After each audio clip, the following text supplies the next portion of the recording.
Hey guys, welcome back to I Was a Teenage Exocolonist. We're starting out year 4, age 13, I think. Tangent is standing still with her face held up to the sky, letting blue snowflakes land on her cheeks. They melt almost immediately. She doesn't move as you approach. After a minute, she winces and rubs her eyes. It stings, she said, because it's made of acid. Acid snow? Tang nods.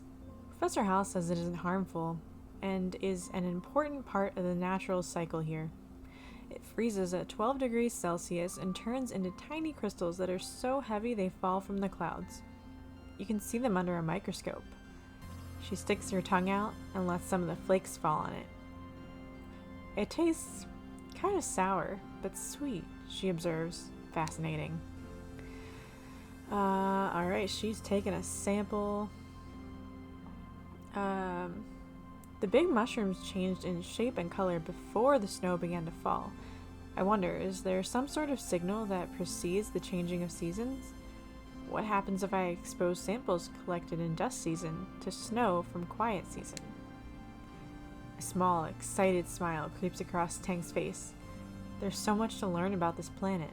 I can't wait. You and your brother are so much alike. Tang narrows her eyes.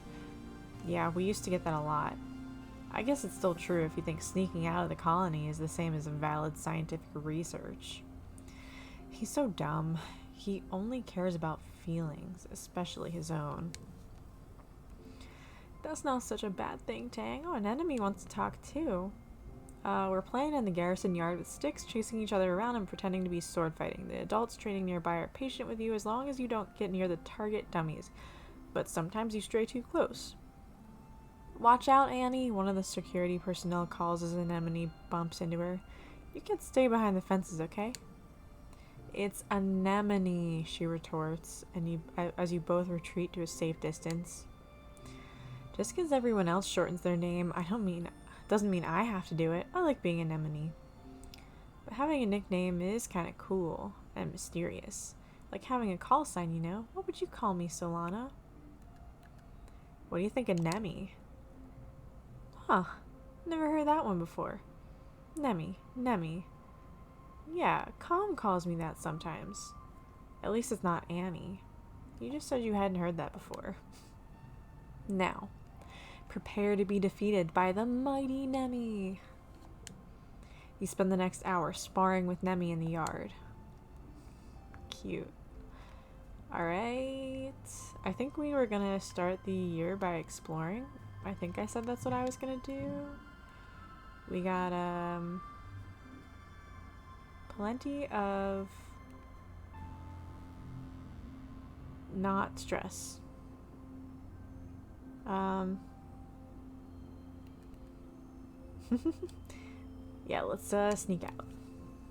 Go see what kind of trouble we can get into. Okay, just gonna go this way. Wait. Yeah, we'll go this way. Hopeyes are usually docile little creatures. They don't even come up to knee height. They eat grass and hop away when you come near, but something has riled this group up. It's neat behavior, so you sit and watch until you suddenly realize you're surrounded. They've stopped fighting with each other and are all staring at you. They pounce. Alright. Little toughness challenge. Value is wild. I kind of want to save the red ones to use with each other, so I'm just going to put these guys out and hope that I get some more red guys. Set neighbors to this value. Ooh, I can get all 2s. And that'll give me a plus. Oh, wait. Oh, that was stupid. This isn't a 2. It's fine though, cause we're good. All cards under 2 become 2. This is the card I was thinking of, because I normally pair it with this card, but I didn't do that this time. I just gotten into a habit. Okay. I guess we'll do the. It doesn't matter what I do because I already hit the super goal. Because this was an easy challenge. The cute little critters kick you, but you kick back. You send them scurrying back off to pick on smaller creatures than you. New perk. Red cards get +1 in physical challenges. Sweet. Oh, we're getting strong. Ooh. Man, a Unisaur. I wish they showed... I think there's some images where you can see its tail. But its tail is like rainbowy if you saw it before I clicked. There's a Unisaur here. You've seen them before, but they still fill you with a sense of awe. How about we try out the perception challenge? It's an easy one. Ooh, that's a good one. Discovering. What if I just do... Oh, there is one that's 2. Maybe I was thinking of this card. Okay, so we got a bunch of reds now. Let's go ahead and use them. And strength card to right becomes 2, so let's do this guy.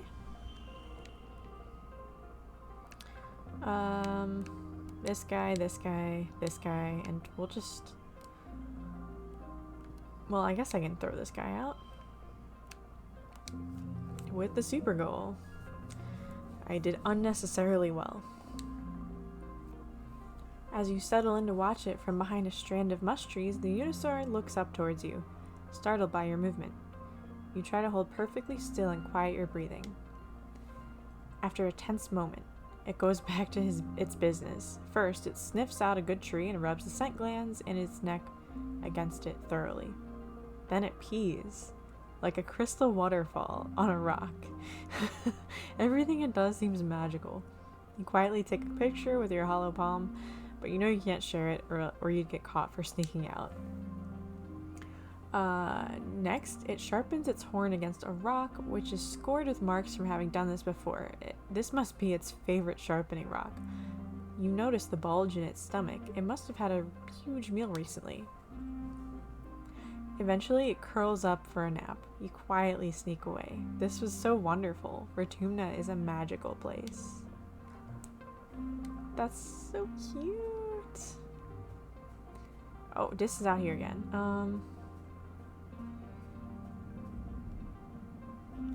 Is there anything else I can do out here?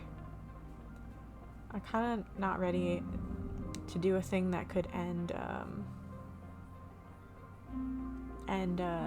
the month. But this is cool. A large, woolly blue creature is floating here, a meter off the ground. It seems to be upside down, which is causing it some distress. Its segmented legs kick uselessly in the air as it tries to right itself. This must be a float cow. The colony is working on domesticating these, though you haven't seen one up close before. Her slitted eyes look at you imploringly.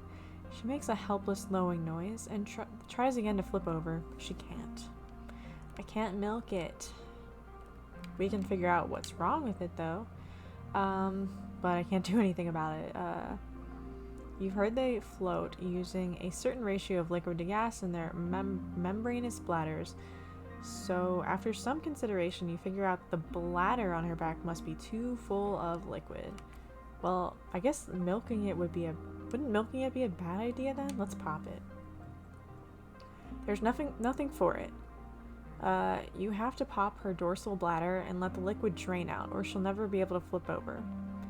She struggles and screams as you open your utility knife to jab it in her bladder. Immediately you're drenched by a hot explosion of what you hope is milk. Ew. I guess we did. Oh no. Gross, gross, gross. The float cow spirals away as the sudden jettison of liquid propels her away from you. You hope she'll be okay, but you are decidedly not okay with how you smell now. Yeah.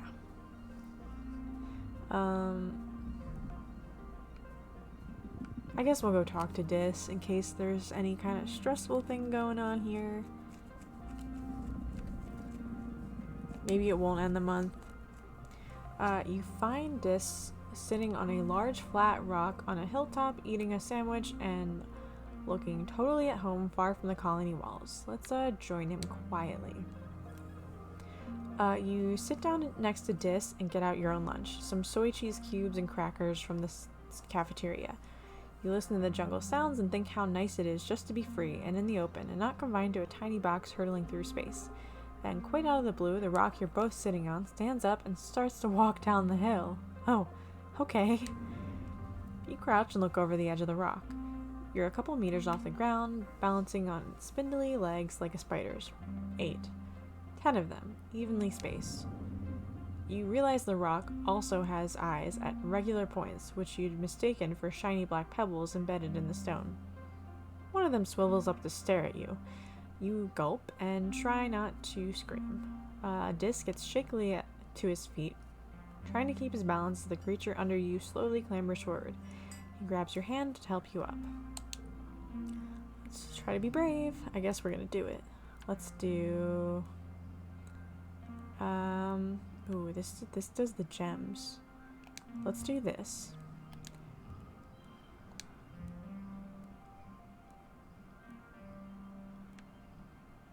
I'm gonna do that though.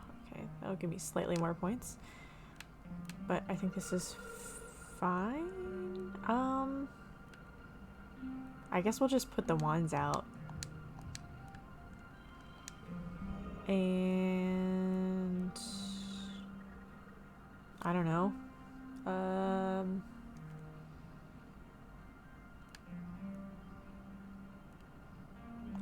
Make them all.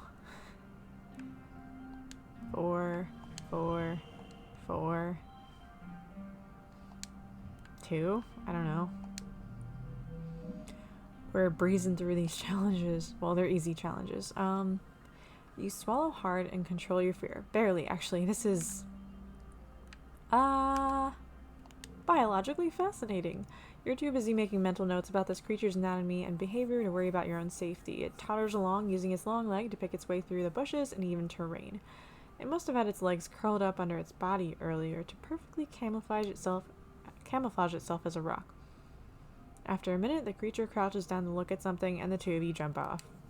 You're impressed that Dis kept his cool, and you tell him so. Actually, I was kind of freaking out inside. You laugh and say you were too. It's funny. This might suck with people, but is kind of a badass when it comes to non-people things. Yeah, let's keep exploring. Some farmland is spilled outside the walls. The fields don't look like they're doing very well. Nobody's around right now. In fact, it looks a bit abandoned, but there are some meager-looking crops ready to harvest, but animals are starting to get at them. Let's just salvage them. You pick up a handful of wrinkly tubers. They're probably supposed to be potatoes eventually, or maybe yams. It's hard to tell. You dig around a little longer, but it's all pretty picked over. Alright, getting some food for the colony, although nobody can know where I got this stuff from. The muck hides interesting bugs and other treasures for those willing to put their hands down in the right holes. I think I had this event already.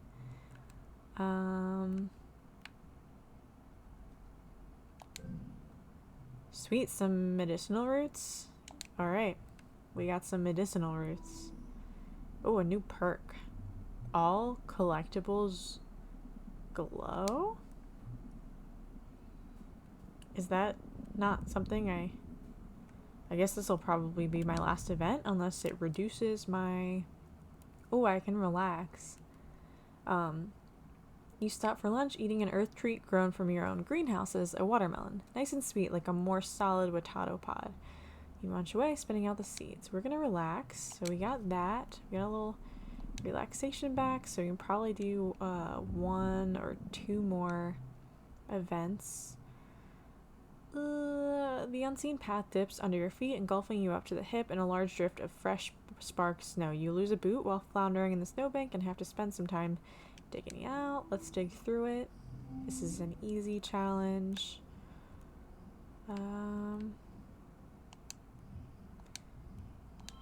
These guys. Ooh, look at all these. Oh, -2. Oh no, this is 4, 4, 4, 5.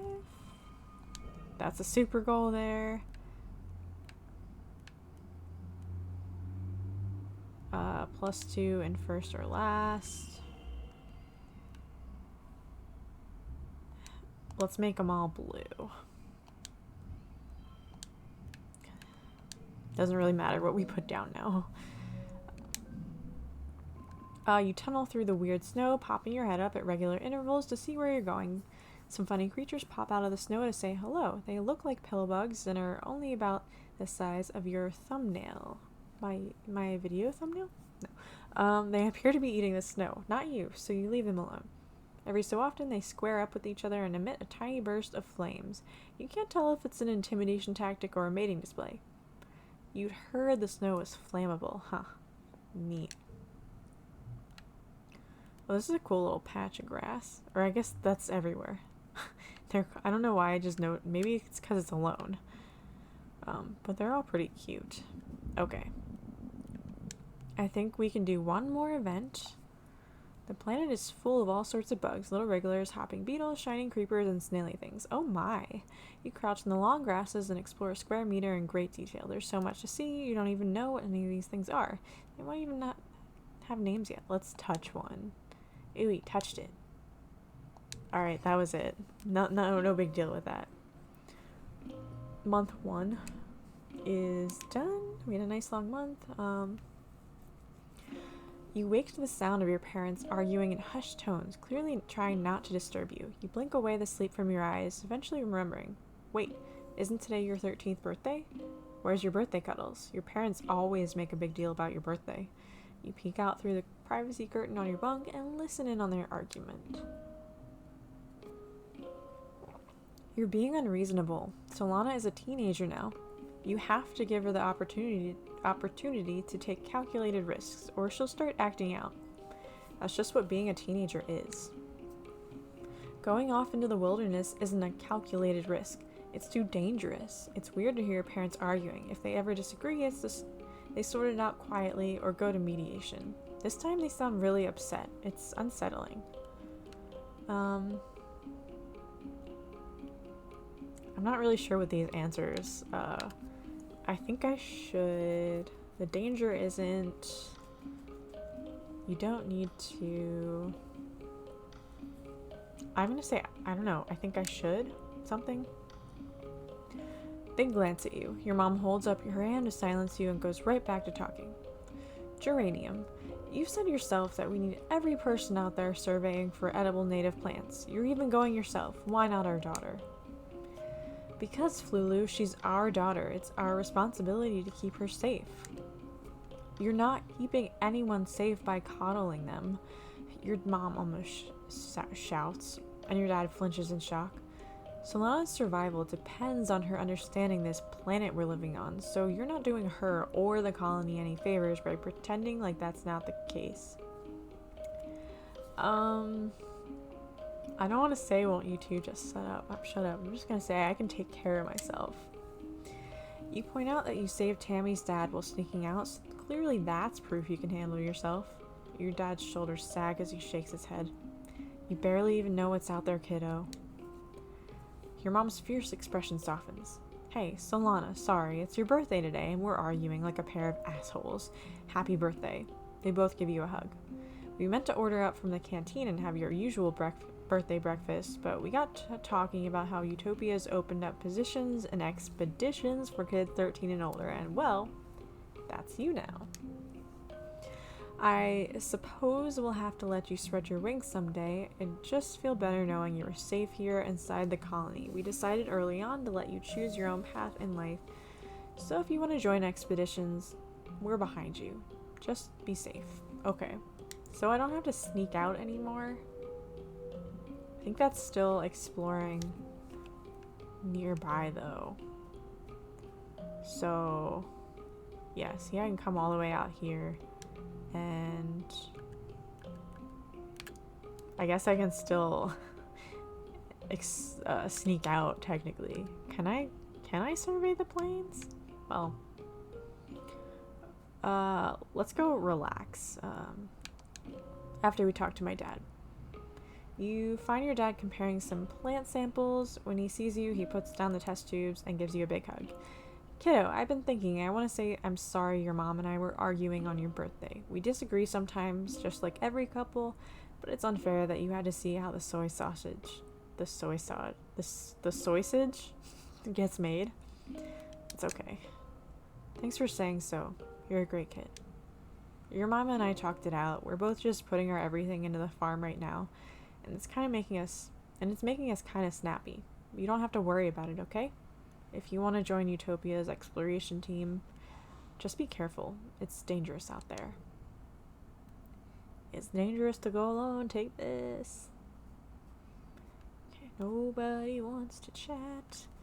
Let's go relax on the wall. In the snow. You've heard Security Chief Rhett is on the lookout for lookouts. That is, for kids to chill out on the top of walls all afternoon and count Xenos. Sounds way better than going to class. Alright, look over there at the end of the field. What does that sign say? Let's read it out loud. If you can read this, your eyesight is 20/20. Huh. What a weird sign. What does that mean? Good, you pass. Come back next month and I'll put you on the roster. Alright, we unlocked lookout duty. That doesn't sound very rebellious. We're not gonna forget. For now, I think I'm only gonna forget the zeros when they pop up. Yes, late quiet. Okay. Does anybody want to chat this month? No. Okay, let me see if I can go to the plains. Ooh, yes, we can go to the plains. Let's go to the plains.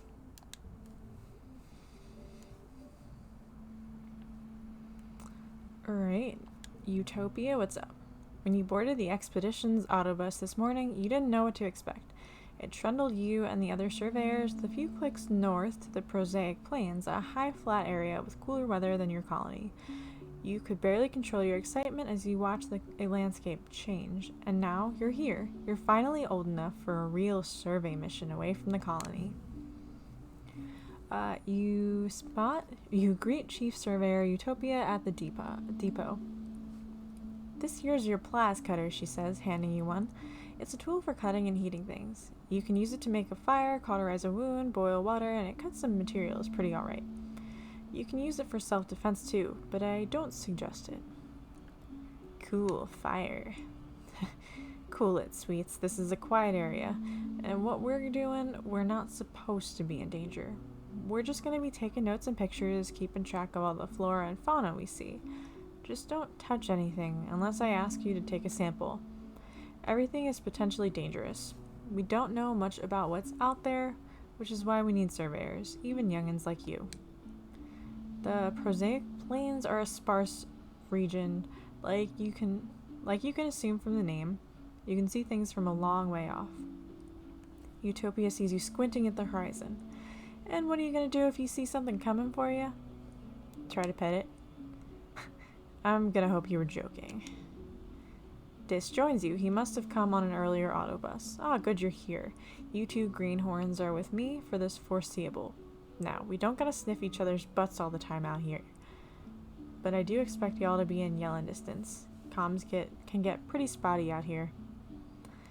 You and Dis share knowing glances. You've both been sneaking out to explore long before you were officially allowed to. Utopia hands you a surveying drone and shows you how to launch it. It automatically perform local scans of wherever you go, though detailed scans still need to be done manually. When you return here to the depot, it'll upload its findings to the HoloNet. Your job is to cover ground, see what's out there, and so long as it isn't dangerous, record it. Alright team, don't get yourselves killed out there, okay? Alright. Let's explore this nice chilly area. This is what it's like at home right now, so I guess you wouldn't really know, except for I think I mentioned it in an earlier episode. but this area is snowy all the time. Drifts of spark snow make this area hard to pass through. Your feet keep sinking into it, and you have to work to get them free with every step. The only way forward here is through an especially deep area. Let's take a break and play in it. You make a snow buddy, or at least you try. The tiny blue crystals don't pack together very well, and the stuff quickly melts just from the heat of your body. The acidic snow gives you a hot, scratchy rash between your fingers. You probably should have worn gloves. You appraise your lumpy snow buddy. It looks a little sad. Maybe it just needs some accessories? With some twigs and grass and a weird kind of jelly you find seeping out of the ground, you give your buddy antlers and fur. You aren't sure what to call it, but you're proud all the same. Oh, Dis is out here. What's up, Dis? What are we doing? Hey, Solana. Do you want me to show you something? This almost never makes overtures of friendship. Whatever it is must be pretty cool. Nod quietly and follow him. You follow him for nearly half an hour. A couple times he stops to listen for something, then continues onward, tromping through the fields of broad-top mush trees and swaying antler ferns. After a while, you start to wonder if he's just lost. You're about to say something about it when he holds his hand up for silence and directs you to crawl under a huge mushroom. On the other side, you have a view down to one of the perfectly round ponds. Taking up most of it is an enormous Xeno, its legs deep underwater. It's Ball Neil. They live in the swamps. You don't usually see them here. This one seems totally at home. It dips its long neck and even longer mouth into the pond, sucking up water from the bottom and spewing out of a spout at the back of its head. The spray of beautiful turquoise water sparkles in the sun. Tiny, colorful bird-like creatures dart around it, catching the tiny fish that come spraying out. Sit and watch quietly. You enjoy the pretty scene together. We're becoming pretty close friends, huh? Which way do I want to go? We'll see. You stop to watch a herd of shaggy, purple-furred animals slowly meander down a slope. You've never seen them before. Let's study them. Well, perception check. Okay, one of them becomes red.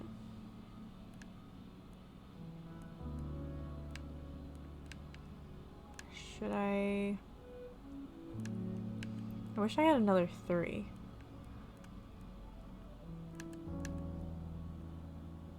Let's just do this one, maybe, or no, we're good. We're just gonna do this. 1. Ooh, I really want to do a straight. I don't know. Oh, wait.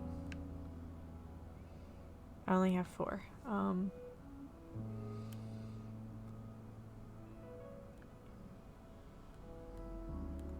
I guess I could still...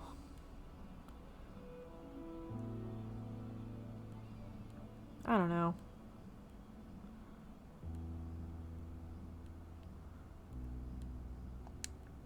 Should I put the 2 out here? Wait. Oh yeah, the red cards are +1. I was not paying attention.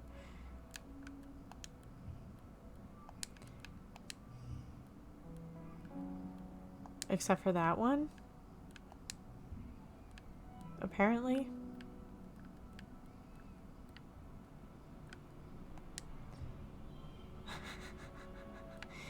This is like not the optimal thing to do here.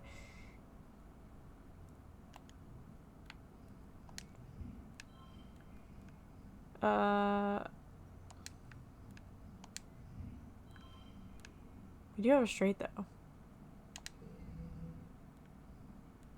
Value is wild. I feel like I should use this one. Let's see. 5 wild. Oh, it's a 1? Oh, it's +1? Sure. Wait.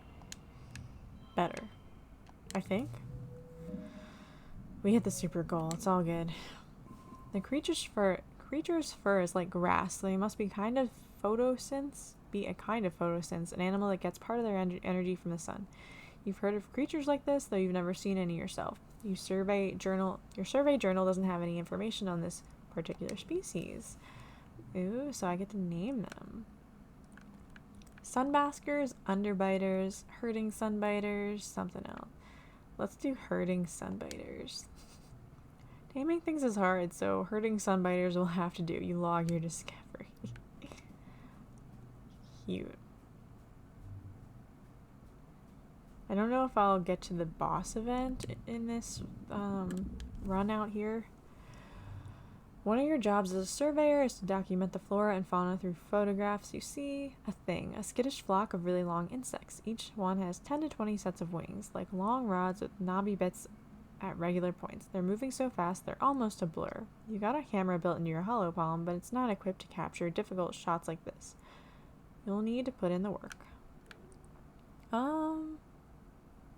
Let's try and find a good angle. I don't know. Oh, I don't like that. This guy got locked in there. I think this is gonna be...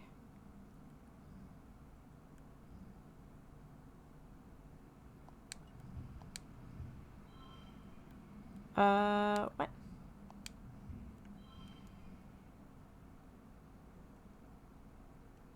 Why did this... Oh, because... How's dumb of me? Alright. Ugh, that's not a lot. But... we will... give it a shot still. Oh god, I need to do really well this last round. Okay, I got a 6 here.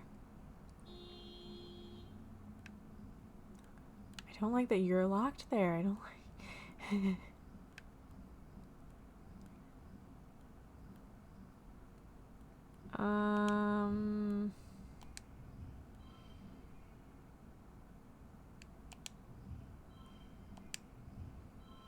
Ugh. Value is wild. If I swap these. Alright. We won.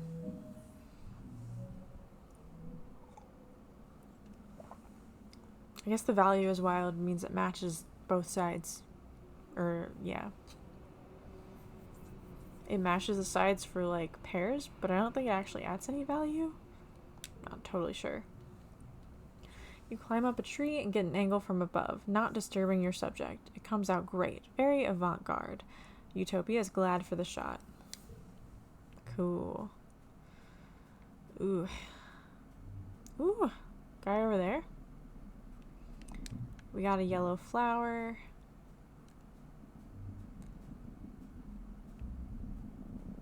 How do I proceed? Actually get to the boss area. Probably gotta go this way, so we'll do this. You're crossing a clearing when you hear a terrible cracking, pounding sound. A massive creature bursts through the trees, a boulder with arms, a bush growing out of its back. A bush bub. Utopia's mentioned these before. Part animal, part vegetable, and part mineral. These usually gentle giants camouflage themselves as part of the forest. Okay. Let's do the bravery challenge. Card becomes 2. God, that doesn't help me. Does it?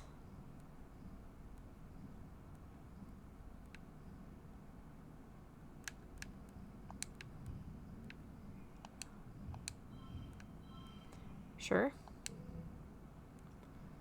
Okay, we can do that. That'll help the most. Okay, this should not be too difficult. Probably do that. Enemy got the super goal. Not bad. The creature pounds past you, its powerful stone-like gorilla arms smashing the ground. It doesn't even seem to see you and goes around you without even looking at you.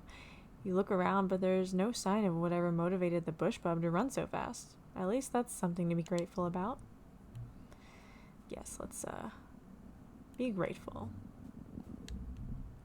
You stop to admire the light glinting off the water of a shallow circular lake when you notice some strange rocks near your feet. They're pink and red, bobbing in the shallow water at the shore. The rocks are flashing gold and yellow. This one, then that one, then a pause, then that one, then the first one again. You thought it was reflected sunlight at first, but no. The rocks themselves are glowing. Let's repeat the pattern. You play a memory game with them, touching the stones in the pattern they give you. You feel emotions coming from the rocks. Affection, interest, gratefulness. Somehow you understand. They like the contact. Are they creatures or rocks? Sometimes the lines between the two can be blurry on Vertumna. They can't move, but learn about the world from creatures who pass by and touch them, like the way animals rub to leave their scent. These rocks entice animals to play with them and leave information about the world. You get the sense they're excited for your new scent. To what end? You don't know. Alright.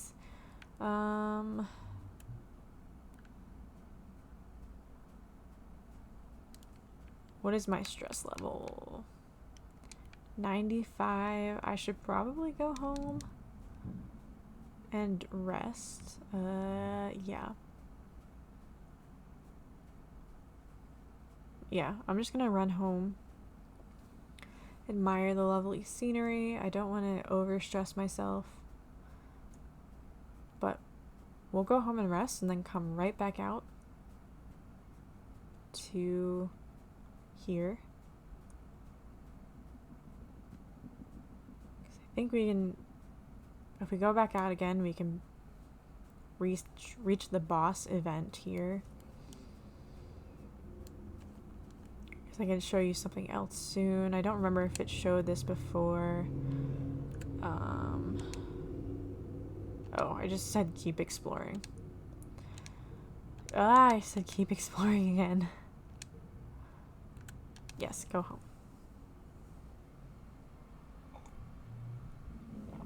Okay, we got a nice +2 animals boost.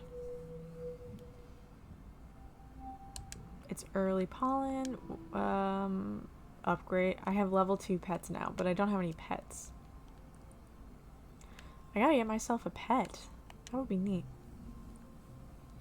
You find discs sitting in the mouth of one of the wall's drainage sewers. In wet season, excess rainwater is diverted out here so it doesn't flood inside the walls. In the meantime, it looks like Dis has set up a little base here with pillows and a stash of snacks. His alien communication device hisses with static. Hey, Solana. What are you playing? You haven't heard of it. I made it myself. You squeeze into the narrow drain and sit down next to Dis. On his hollow pad is a picture of Mars, and you watch him drag a match from the sidebar and drop it on her face. Little animated flames wiggle over the picture, leaving parts of it looking charred. It's pretty crude, but you think you get the point. Where did you learn how to do that? It's pretty simple. The light from his hollow screen reflects in his eyes as he looks at you in the gloom. People on Earth used to make this kind of stuff all the time, and I have a lot of time to learn new things. What happened with Mars? Same thing that always happens. He resets the game and drags a bomb from the sidebar onto the picture of Mars. It explodes and the picture disintegrates. She booked my name down for every appointment with the nano printer because she thinks my clothes are always torn up and dirty all the time. So I got in trouble for wasting resources. I tried to tell him it was her, but Mars never gets in trouble. Everyone likes her, but it's fine. I don't need anyone to like me. I don't care if they hate me. I hate them. Oh, I see. Dis goes back to playing his game, content not to talk to you. I want to try? Sure. You open the game and are presented with an option. Whose picture do you choose? I don't want to choose Professor Hal or my mom. I don't want to choose Mars either, though. Okay, we'll choose Mars, though. You load up a picture of Mars. Screw her. She's so bossy and mean. This is right. She's the worst. You drag a knife from the toolbox onto the picture. Thwunk right through the face. It feels good. In a weird way. You probably shouldn't think about that too hard. You spend a few hours letting off steam with this, loading different pictures of your classmates and commiserating about life in the colony. After a while, he even starts to smile a little bit. I don't really want to hurt anyone. Sometimes it feels like I have so many angry thoughts inside my head that there's no room for anything else. Even if it makes me feel kind of gross after, it's better than feeling numb. Okay. Whose birthday? It's Tammy's late pollen. It's nobody's birthday, right? Dad? Hello, my little tomato. Your dad's voice rings across the fields, hale and hearty. You don't have it in yourself to be embarrassed, not during pollen. Not with the memory of him struggling to breathe so fresh in your mind. Are you coming to check on your old man? I'm doing great. No congestion, no sneezing, and I definitely don't want to take a hike outside the walls. Your dad pulls you into a big hug, ruffling your hair. He smells like sunshine and dirt and sweat, and you've never been happier to breathe it all in. He's alive. I'm proud of you. You can pull off miracles, kiddo.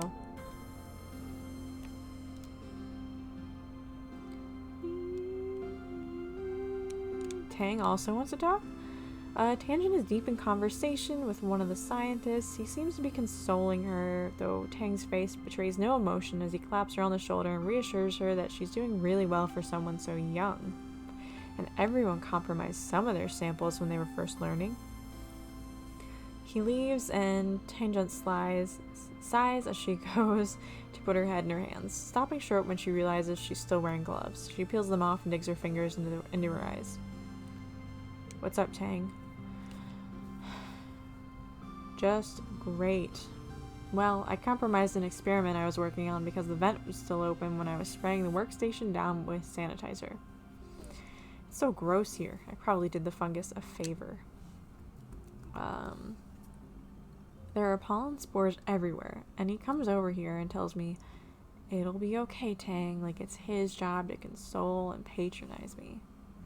I hate being patronized too. You both sigh in unison. I hate being young. Why don't they understand that we have higher expectations for ourselves than they do? I need to learn from my own failures. What I don't need is someone to pat me on the head and tell me it's okay and the adults will make it all better. I messed up. Just let me fix it. Don't make a big deal about it like I'm a child with a boo-boo.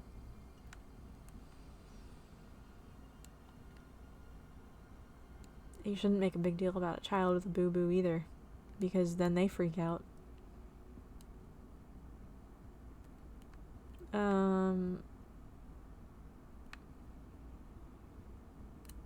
Relax time? I think I'm gonna hang out in here this month, though. Do something a little different. Who do I want to hang out with? Mars, Tammy, or Dis? Let's hang out with Tammy. Hey Solana, do you want to play house with me? It kind of feels like you're a little too old for this, but Tammy's so earnest and you don't want to crush her gentle spirit. You sit down and play dolls with her for a little while, like you used to do when you were kids. Ooh, no forgetting yet. And we're into mid-pollen. And we're gonna run back out. We're gonna talk to Tammy though. Tammy is sitting on a little stool in the sun, reading a fairy tale book on her hollow palm. She sighs. Are you okay? I'm okay. It's just that, look at all the pictures of these princes and princesses.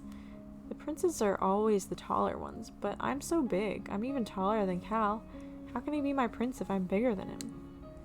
It's true. Tammy is the tallest kid you know. Taller than the boys, even Cal, who is a year older.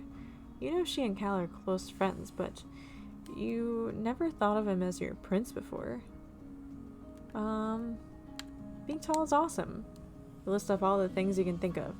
You can reach high things and hit rad spikes in sports ball, and you can see over other people's heads in the crowd. Plus you tell her, tall people give the most amazing hugs. Thanks, Solana. You're a good friend. That was my first opportunity to flirt, I think.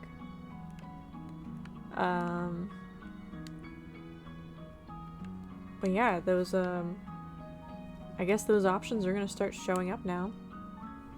Those little romantic things. I think I know who I'm going to romance in this playthrough, but I'm hoping in my next playthrough, which I'm gonna stream, that I'm going to pick the option to flirt every time I'm given it. Okay, let's go back out. Let's go back to the plains. If you want to see that playthrough, I have my Twitch link in the description. I just became an affiliate, which is pretty cool. But yeah, I'm definitely going to be doing some more playthroughs of this on here if you like watching this one. Okay, so we can just run through here. Oh, I didn't get to show you the thing. It tells you when you select it how many little events there are left. And if there's a boss event. Unfortunately, I forgot about it and didn't get to talk about it, but we'll have another opportunity. Alright. I think we want to go that way? Yeah.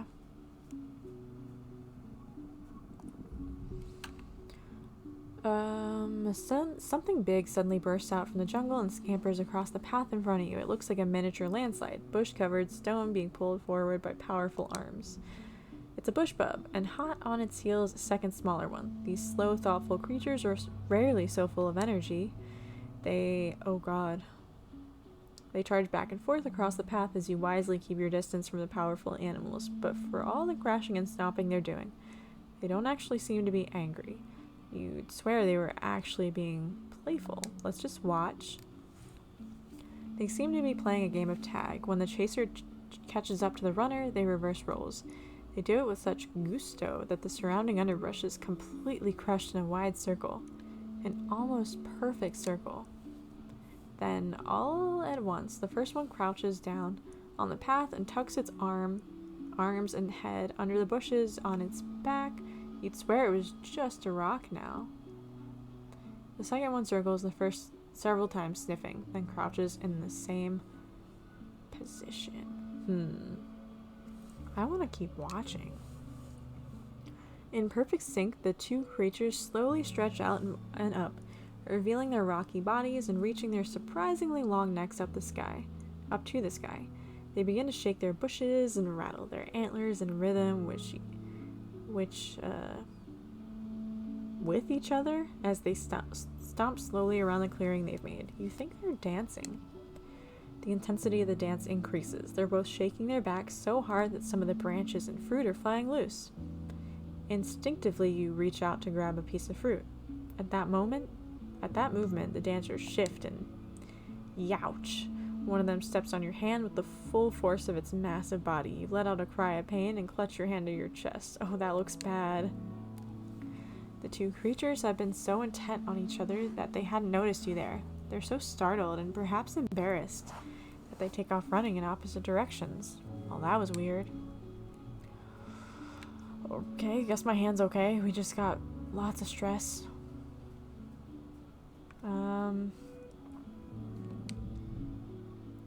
The terrain here is strange, some kind of smooth rock covered in lichens and tiny plants. It's weirdly warm and the sparked snow melts when it hits it. Let's carefully move over it because I don't think there is another way around. Card becomes 2. Let's do this.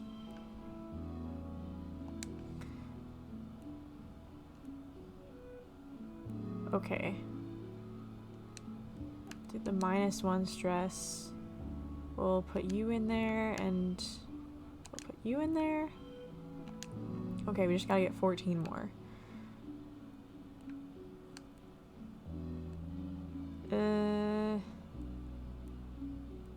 I don't want the extra stress, so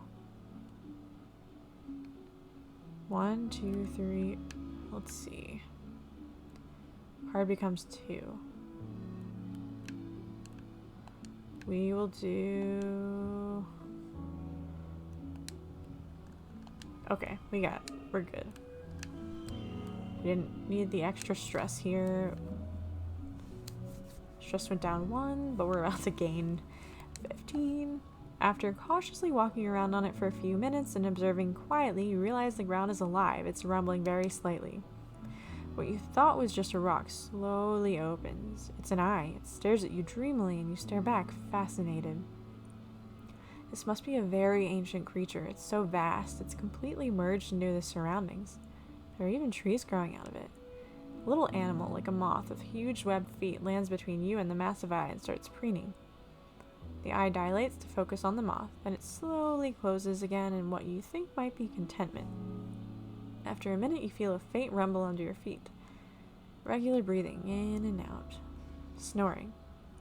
You creep off the creature, careful not to wake it again. Alright. We're almost there. There's not much to find out here, but the peaceful atmosphere is great for contemplation. You find a particularly beautiful little plateau where you can see the plains spread out before you like a picnic blanket. Round lakes dotting the land like glimmering mirrors of sky. Dis is scouting further ahead. He was eager to find some adventure. Ooh. I could just stop to meditate. Yeah.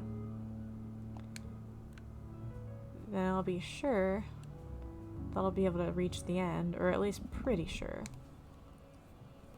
A series of small, circular pools chain together to form an impassable body of water. You don't see an obvious route through, though the path does continue off in the distance on the other side. Let's look for a place to cross. God, another card becomes 2.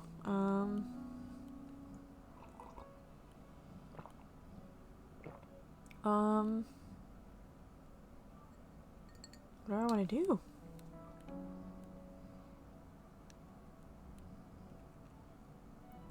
These would be nice to have the gem cards too, but there's no guarantee that I'm gonna get a gem card. I think I'm just gonna do this.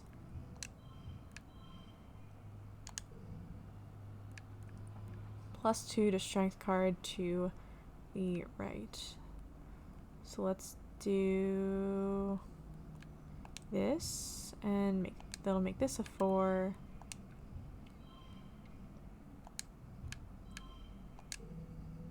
And then we're pretty close. +1, no. Card becomes 2.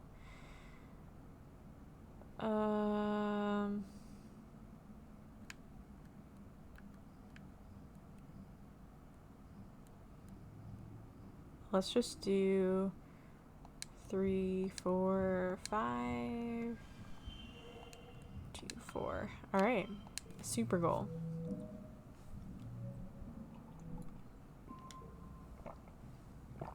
There's a narrow place where 2 pools meet that you think you can leap over. These little ponds look too small to house anything really dangerous, you hope. You approach the water's edge. Leap of faith. You make it over the narrow gap. Nice. You feel empowered. We made it. Medicinal roots. Oh my goodness. Ah, we made it. All right, let's do this. There's a deep, perfectly circular pond here filled with clear, crystalline water. Small, transparent creatures like jellyfish bob around in it, rippling with iridescence. Dis is with you and in a characteristically bad mood. Despite the jaw-dropping beauty of the surroundings, he plops grumpily down on the bluff to watch the water. Let's watch with him. You aren't watching for long when a tentacle reaches up and plucks one of the jellyfish from the swarm, dragging it down into the depths. Some massive Xeno must live at the bottom of this pond. Fascinating. As you watch, it plucks 2 more. It seems to prefer the larger, older ones. Maybe it's like a farmer tending to this flock. Or just a very sneaky predator. You take some notes, particularly that you should think twice about swimming in any of these ponds. Let's not go swimming. Let's take a nap at the shore. So relaxing. Uh-oh. You take your shoes off and soak your feet in the water. You're dozing off until a tentacle grabs your ankle and pulls you into the pool. You flail your arms, fighting the gentle pull of the tentacle.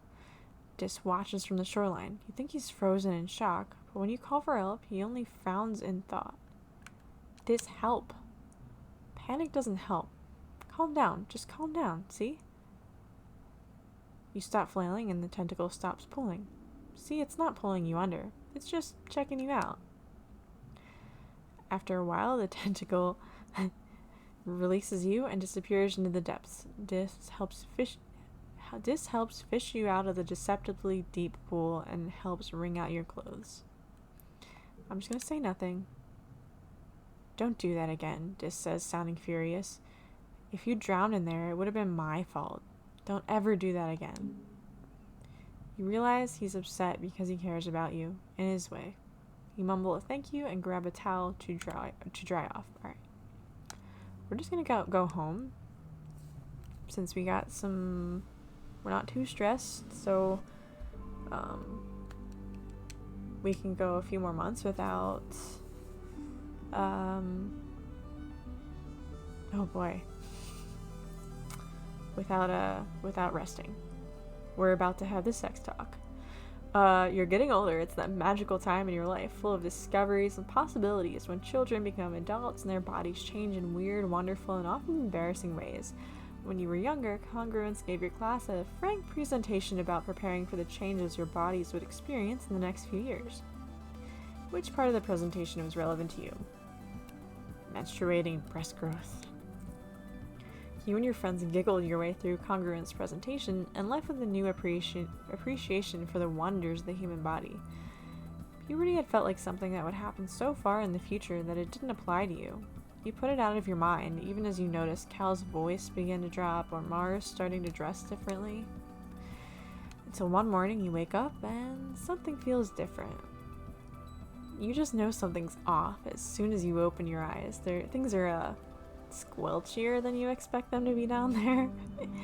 You just want to close your eyes. You remember Congruence's sexual education classes and you're really not ready for their real-world practical applications. If you just go back to sleep, it'll go away, right? You finally sigh and muster up the courage to look under your blankets. Yep, your period started. Let's deal with it on my own. You wait for your parents to leave for work, calling out to you that you're going to miss breakfast if you lie around in bed. When you're sure they're gone, you carefully strip the sheets on your bed and stuff them into the recycler. You put in a requisition to pick up new sheets from the depot, as well as some supplies, and continue on with your day. At night, you find your mom waiting for you. She's pulled your privacy curtain back to show your stripped bed and looks up with a knowing smile when you enter holding new sheets. There's only a few reasons a teenager does their own laundry. Do you want to share anything with your old lady, Solana? You mumble that you got your period. You don't know what you're expecting, but it's not a hug. I wish you'd felt comfortable telling me. My little girl is growing up. I'm so happy for you, kiddo. I know that you're probably grossed out, but getting your period is important. Sometimes we need a bit of a mess in our lives to remind us that we're real, that we're a part of this world. It reminds us that we have the ability to make life and a responsibility to take care of that life. Getting your period is a beautiful thing. You can't think of anything worse. Thankfully, soon you can get a blocker to keep from having to go through this every month. Oh, please give me that. Your mom hugs you and keeps talking about how she's proud of you. It's super embarrassing and you can't help but shove her away and retreat to your bunk to stew about it. What is happening? You feel on the edge today, like everything that happens feels so unfair and tragic. Like you want to punch stuff, then cry about it. Like you want to be left alone, but you also desperately want attention. It feels like a fountain of new energy is starting to bubble up inside of you. Dangerous, uncontrollable energy. Welcome to puberty, Solana. Yeah. Alright, it is late pollen, yeah? Late pollen, so let's give Tammy, I got you a present. Shoot. You like the yellow flower. Flowers on my birthday? How beautiful. Cool, cool. What do you want to talk? Okay, I think, I've just unlocked lookout duty? What does this do? Perception, animals. We're doing pretty good with perception. What is my animal score? 37. I think we already did the one animal thing. With you. Oh, no, we didn't. We can help him with the animals. Your dad is working with the float cows. One of them is sick and isn't producing enough urine as ballast, and it keeps wanting to float away. Your dad is building spikes so that he can tie her down until she feels better. You hold onto the leash, feeling like a little kid with a balloon. A big, woolly, gassy balloon. It looks down at you with placid, unblinking eyes. You can see yourself refracted in them. Refracted. Weird. Neat. Alright, we got a new thing. I don't think I have the organization. No.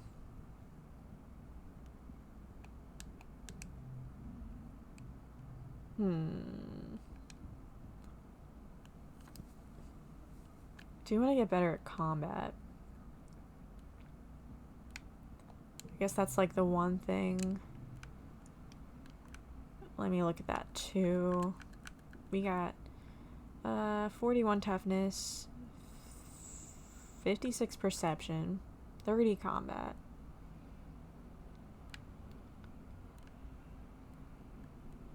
And what else did I...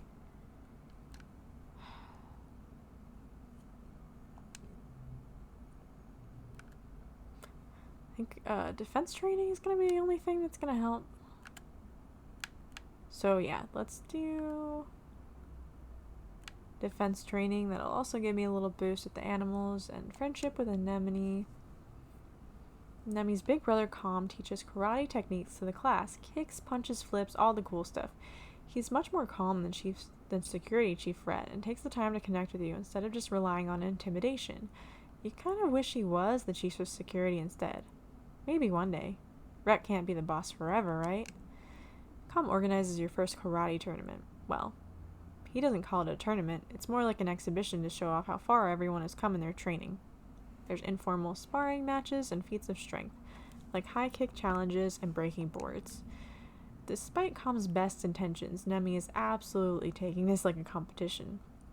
She takes her place next to you at the board breaking station and gives you a challenging look, tossing her unruly hair over her shoulder. Is it on? Oh, it's on. Nemi likes winning, but she loves competing even more. You both smash boards until your hands are red and sore, and have a great time egging each other on. Calm eventually puts a stop to your competition, declaring you the winner. Nemi cheers for you. Alright, all cards to left become brain. I guess this is fine. So we'll just put these out and that one out. And we gotta win.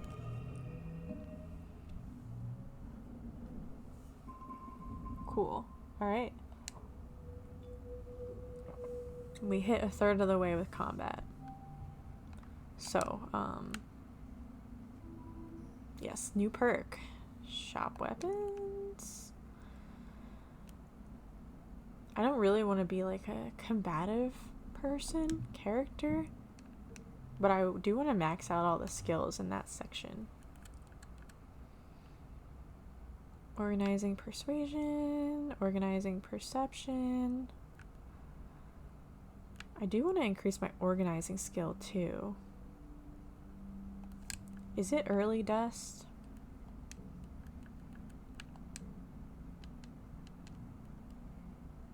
It is early dust, right? Let me go back here. An enemy likes Xeno eggs, not crystal clusters. I think she likes food too. Autoplay, best hand. Oh god, I don't want those.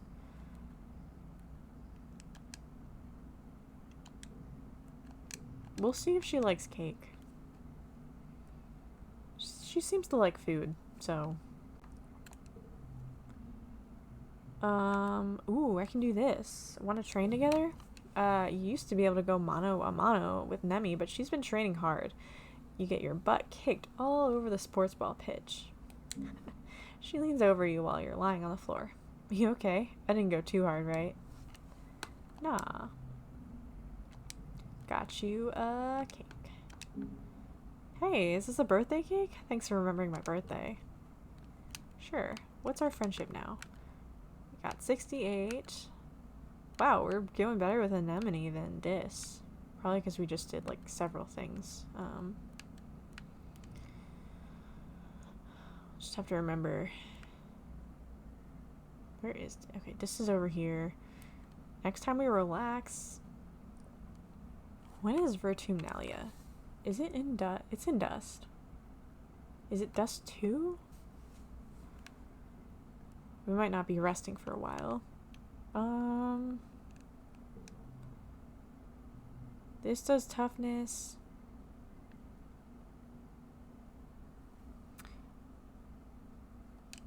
I at least want to get 20 of everything in this place. Well, 20 of most things. I don't know if that's possible. But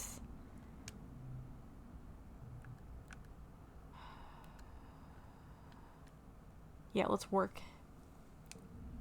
We're gonna see what happens. I do want to try organizing, and maybe empathy might be hard. Oh, it's you. Well, at least you might learn something useful while you're here. The depot is where the precious nano printer lives. Seek lords over it like a tyrant, and they don't like children. They load the depot module on your hollow palm and walk you through the process. People will submit requisitions for the nano printer through this portal. It's your job to program the correct routine in the nano printer to fulfill their order. Then you mark it as available for delivery or pickup, depending on if we have a delivery person available. And we almost never do.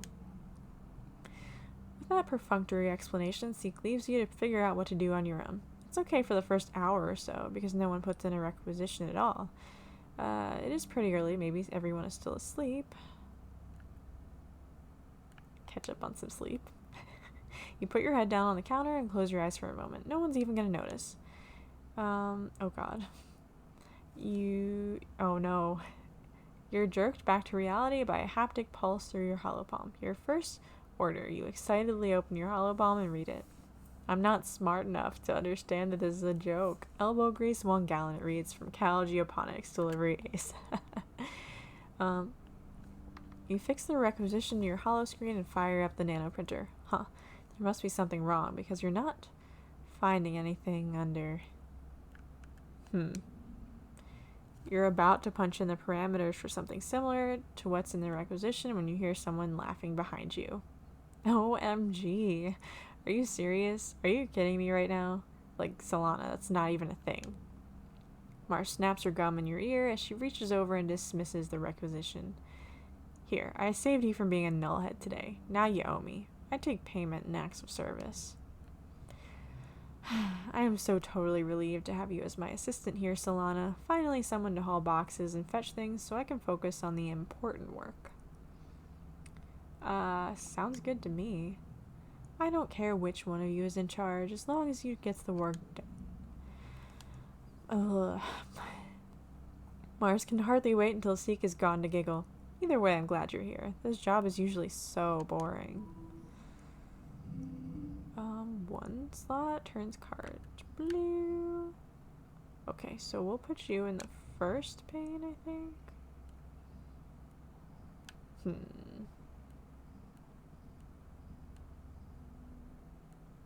I don't know.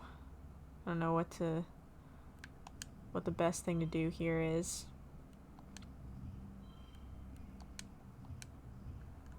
We met the goal, though. Okay. The organizing bonus. Oh, it is Vertumnalia now.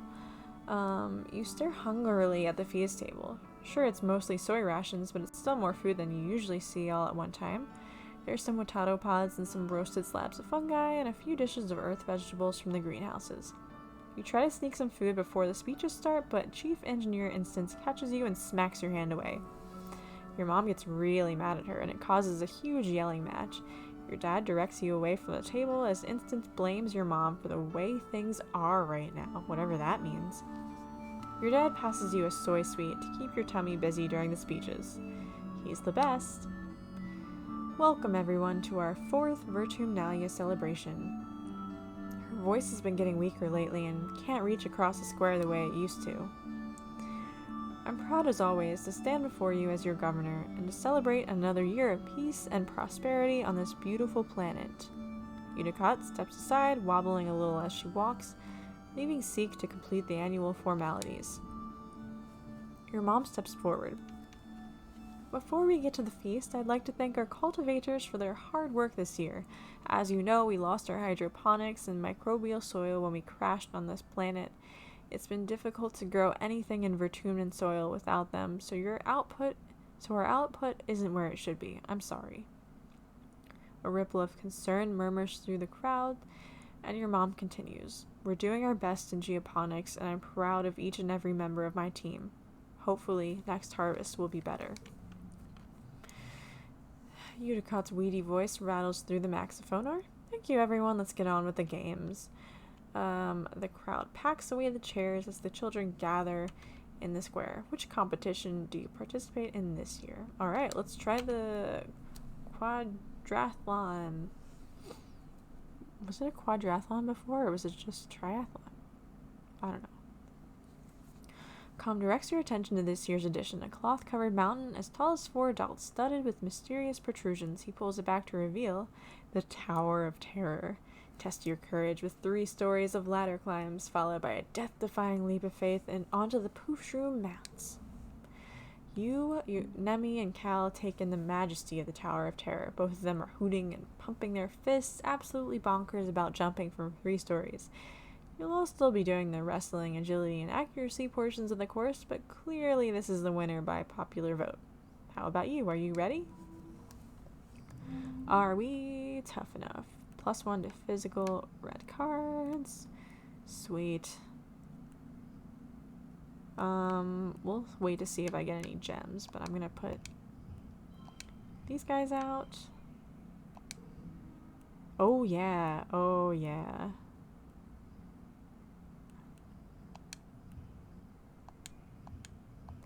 Three gems. Only gotta hit 17. Set neighbors to this value. I got 4. Ugh. Okay, so we're gonna start with this one. Gonna line these guys up together and end it with you. And we gotta win! You blow through the obstacle course, the basket shooting and the bot wrestling with ease, and you arrive at the base of the Tower of Terror with a determined gleam in your eyes. You scale it easily, of course. It's only ladders. Sure, it's really high ladders and a huge jump, but you just close your eyes and pretend you're jumping into a great big vat of pudding. Com awards you the first place in the quadrathlon. Congratulations! Finally, it's time for the feast. It isn't anything special, mostly the same pressed soy rations you've been served in the canteen for all your life. The foragers have contributed great slabs of fungi that they have grilled like steak. Not that you ever had a steak to compare them to. The offerings from Geoponics this year are as slender as your mom warned. There's a few tureens of roasted potatoes and carrots, but everything looks so scrawny. Everyone gets a taste, but not much more than that. It's so unfulfilled. What have your parents been doing in Geoponics this whole time? It sucks. Ugh, why are your parents like this? You sullenly shove your food around on your plate. You don't even want to eat anymore. You're so pissed off. You're probably just hungry. You do feel better after you eat something.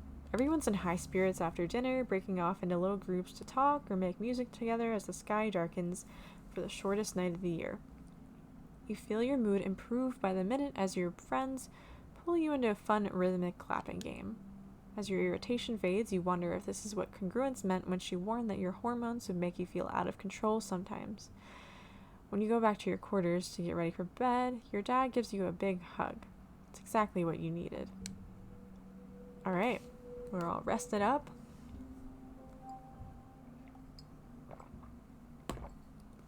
Time for mid-dust. It's a long year with all of our exploring going on. Okay. We're feeling pretty rebellious right now. Rebellion increases tripled because of hormones. Alright, kudos doubled for 3 months. What does this say?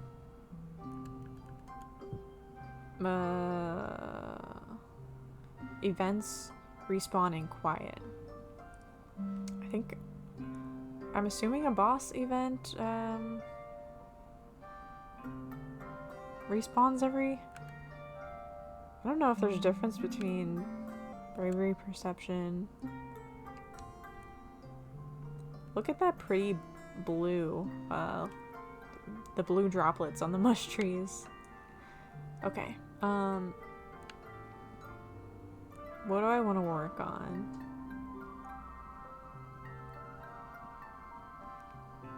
I'm gonna wait to sneak out.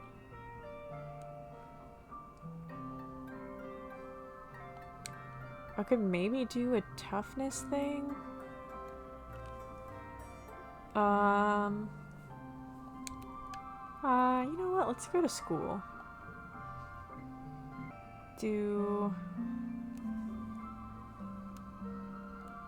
We'll study engineering this month. Hi kids. Congruence glides into the room on her ceiling track and the class cheers. Congruence is so cool. She's like a person, but also a machine. She knows a lot of jokes and can tell you anything about space. She never gets bored or frustrated by your questions. You all know me, but I'll bet some of you have questions about how I work. What do you want to know? How do you know so many things? My brain is big. It's just enormous, really. Much bigger than the little monitor you see here, and it's connected to the ship's holonet, so anything you can look up on your holopalms, I just know. What's your job? Well, right now, part of me is showing animal videos to children in the creche, and part of me is here teaching you, but most of me is monitoring the engines, which give us power, and life support systems that make it comfortable in here. Do you have to eat and poo? She laughs, which has never sounded quite the same as a real person's laugh to you. I guess you could say I eat electricity, but not in the same way you get energy from food. But no, I have never pooped. I think it sounds kind of neat, actually. Congruence explains that she had to do all kinds of calculations to help fly the ship and land it, and that she was designed to provide a user-friendly interface to the ship's systems. But Hal has modded me to be far more than that. Now I can even tell jokes. Why did the computer cross the road? I don't know why. God. No. Several fives. -1 stress. Plus little gemmy guys. And then... Ooh, can I just move y'all over one and put the 4 over there?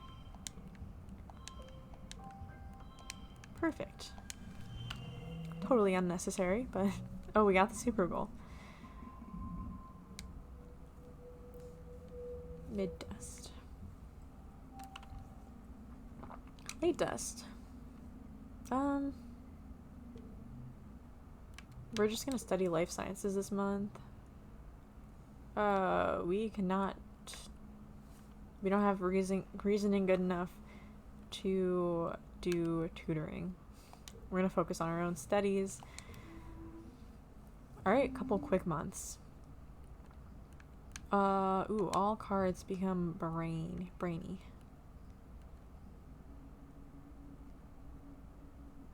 I don't know.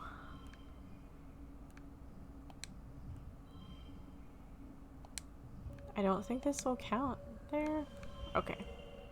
Super goal again.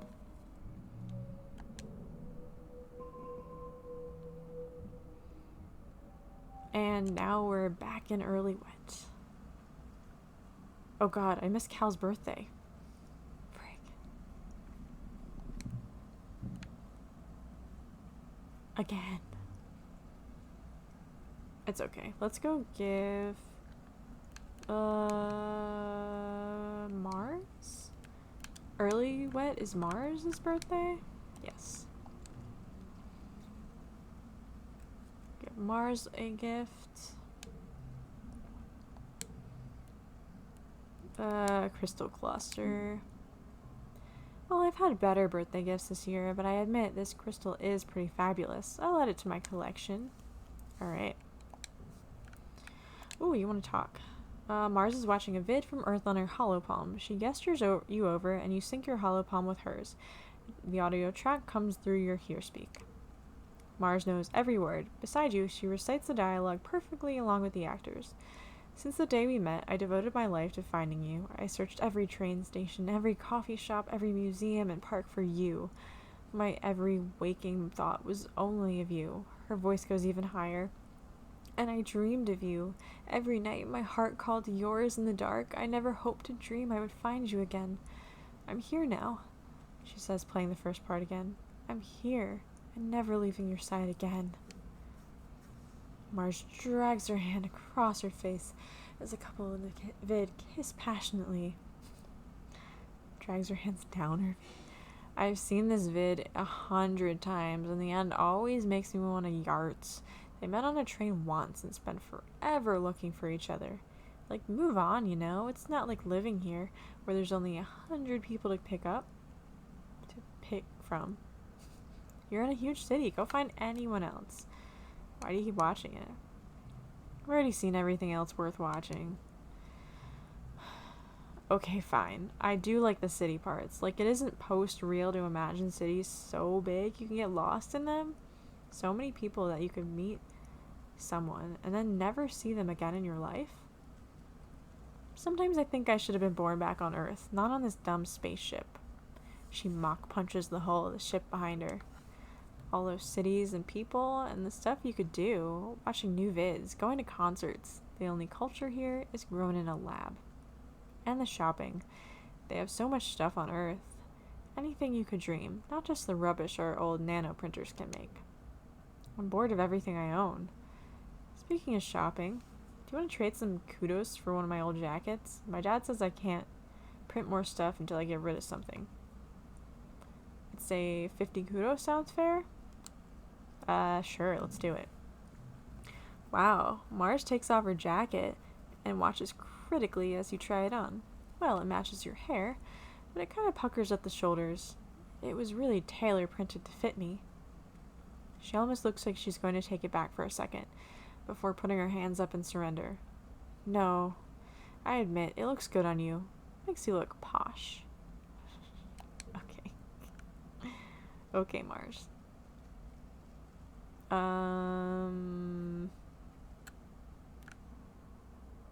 I guess.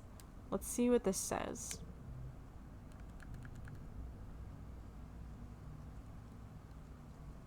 Oh, events respawn in quiet. Which is the beginning of the year? Oh, it's the beginning of the year. Why am I thinking... I got stuff mixed up. So actually, I think we're just gonna spend the rest of the year just chilling. Empathy, creativity. Let's practice the photo phonar. You're relaxing after hours when an antecedent pops her head into the kitchen. Into the lounge. The kitchen is looking for someone to help with part-time cooking duties. Someone young, someone responsible, someone organized, someone who might have too much free time on their hands. I am not organized. Sweating away over human foot nanoprinters really isn't your thing, so you hang back. Besides, Tammy's hand shot up almost immediately. She's making little squeaking noises to try to get antecedent's attention. She'll be perfect for it. Well, if anyone changes their mind, I could use the help. Alright, one car. Oh god, we do not have the stuff for this, but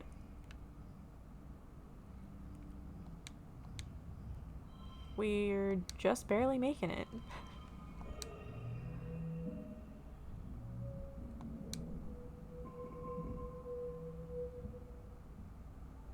Alright, mid-wet. I mean, we could do babysitting. We could try it out. Plus 10 stress.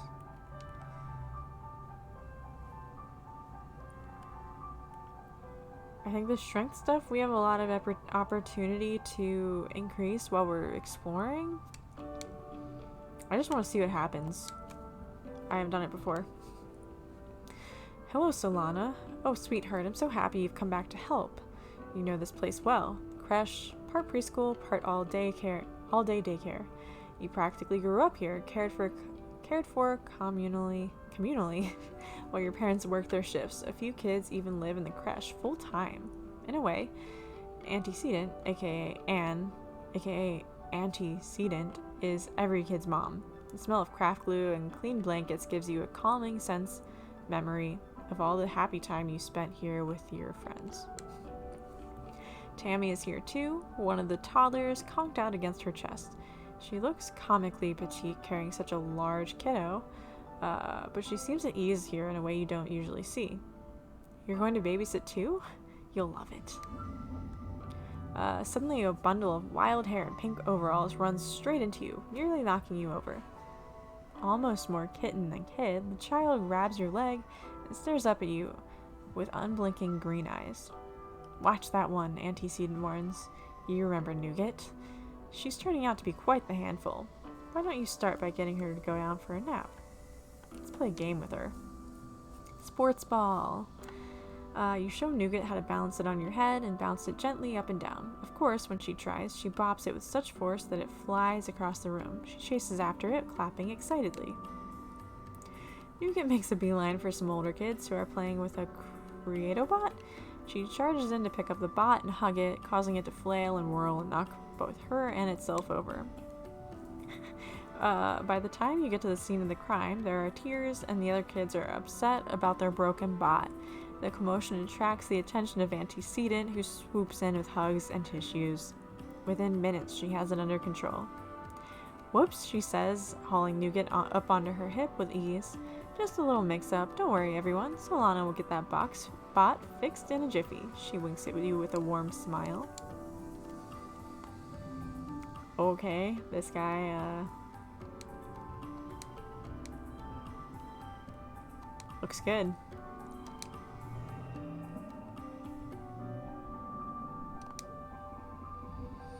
I don't think I've mentioned it before in this playthrough, but you can actually skip these card challenges. I don't know how it affects the story. You just don't get bonuses at all, but you don't have to do them.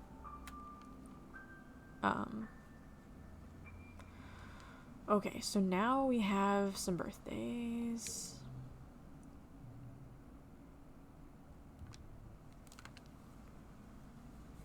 I don't know if I have something good for both this and I guess we have more than one of these. Okay. Got you a present. Got you a present. Let's see. I guess we'll give lookout duty a try. Just trying the different things to finish out the year. You show up bright and early for muster with the other garrison recruits. It's mostly younger people. The older, more experienced security guards are all posted up for guard duty. Emmy is here, though, her rowdy red hair tied back into a poof. She shoots you a little grin as she falls in formation beside you. You shift from foot to foot awkwardly, not sure where to put your hands. Nemi nudges you with her elbow and gestures that you should stand like her, with your hands clasped loosely behind your back. You manage that just as Security Chief Rhett comes to speak to the recruits. Good morning, recruits, he calls, his voice cutting through the still morning air. He pauses, looking at the assembly band of motley youth, and taps his ear. Good morning, Security Chief Rhett. Well, we'll be working on that. Working in the garrison isn't like other jobs, children. Here, you'll be expected to give 100% every day. If you burn some food in the kitchen or shovel the wrong pile of dirt in geoponics, it's no big deal. But here, it can be a matter of life or death. Not just for you, but for everyone in the colony. Loyalty, dedication, self-sacrifice, and honor. These are the soldier's creed, Rhett says, steely glazed and even. You wonder how many battles he saw on Earth, just like your mom. He doesn't like to talk about it. This is not a place for half-assed kids to run around and play soldier. You look around awkwardly at the other recruits. Isn't this a little intense for lookout duty? Rhett catches your attention, wavering, and speaks directly to you, staring you right in the eye. Laziness and ego have no place here. If you slack off and let something slip past you, you could die. Your friends and family could die. This isn't school, he booms. This is real life, real danger. If you even blink too long, we're all dead. Didn't we already do the no blink challenge with him? I guess we're gonna do it again. Oh no, this is not rebellious. It hurts your eyeballs, but you stare right down until he actually laughs. Well, he cracks a smile anyway, and he looks away first. That's the spirit, Solana. I don't mean to scare you kids, but I really do need you to know that this isn't a fun little game. You can't sneak your little friends into the watchtower, you can't work on your homework, you can't catch up on sleep. Even though lookout duty seems like an easy job for kids to do to keep busy, it's very important. I need you to take it seriously, like Solana here. I should have been sarcastic. +1 to physical cards. Do we have any gems? Alright, this is what we're gonna do. Perfect. Super goal. Worked well this month. Got a nice perception boost. Our perception is really good. Alright, we're into glow.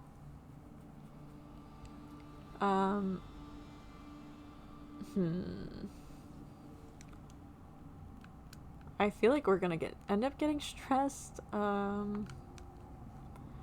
I don't want to rest yet. I don't know, maybe I will just... Man, I wish I could sneak out during glow.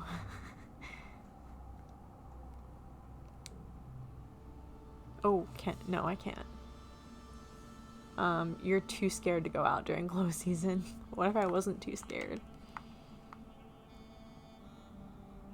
Did anything happen on this side? No. Hey, what are you doing? Just says, spotting you trying to take the grate off the drain pipe that leads outside the walls. Don't be a nullhead. Haven't you seen the extra lookouts on the wall? They'll spot you for sure. And they'll find out our secret exit and it'll be gone for good. You suppose he's right. They have been patrolling a lot during glow. You wouldn't want to be caught. Okay. I'm just gonna play the phonor, I think. That's like the least stressful thing I can do.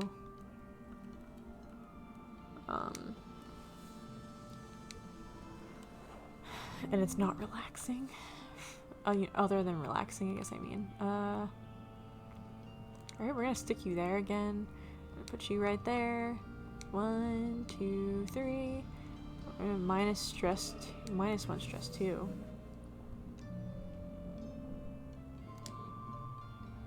Another year, another glow. Everyone's pretty sure there's going to be an attack this year, so the colony is on high alert. You're collecting glowflies in the geoponics gardens with Cal and Nemi when the sirens begin to wail. You all stop what you're doing and look at each other nervously. Your parents run off to help defend the farms, telling you to get inside the greenhouses and stay quiet. Nemi declares she's going to the walls to watch the soldiers fight. She knows a good spot. Help defend the gates. You scramble down from the walls and are immediately faced with a seething wall of Hopeyes. You kind of thought there were only a handful of these usually peaceful creatures in previous years, but there's swarms of them now. And not just Hopeyes. Once your eyes adjust to the chaos, you can see large creatures that look like walking bushes. These wild centipede-looking things with long spider legs, and at least one giant many-eyed thing that's hovering clear off the ground, defying gravity. They all seem to be incited into a frenzy, attacking everything in sight and trying to get through the walls. It's dark and chaotic.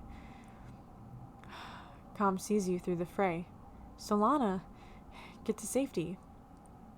You're suddenly not sure this is a good idea, but then you look up and see Nemi shouting encouragement from up on the wall. Let's fight bravely.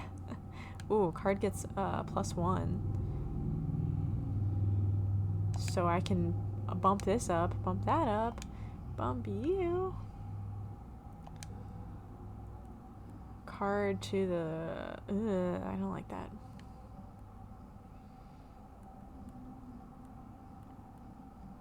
+2 to strength card to right. So let's do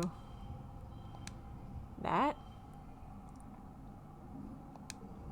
Alright, I think we got this. No gems, but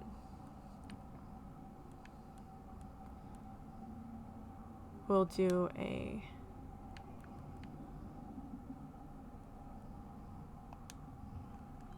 Oh god, I don't want to add to the stress.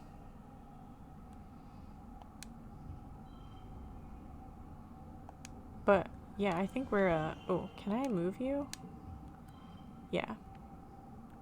This is super goal, so I'm not gonna add the last card. Don't want to add the extra stress. And we got +2 combat. You're not even trying to win. There's too many of them, and you're unarmed, but even your vulnerability can become a weapon.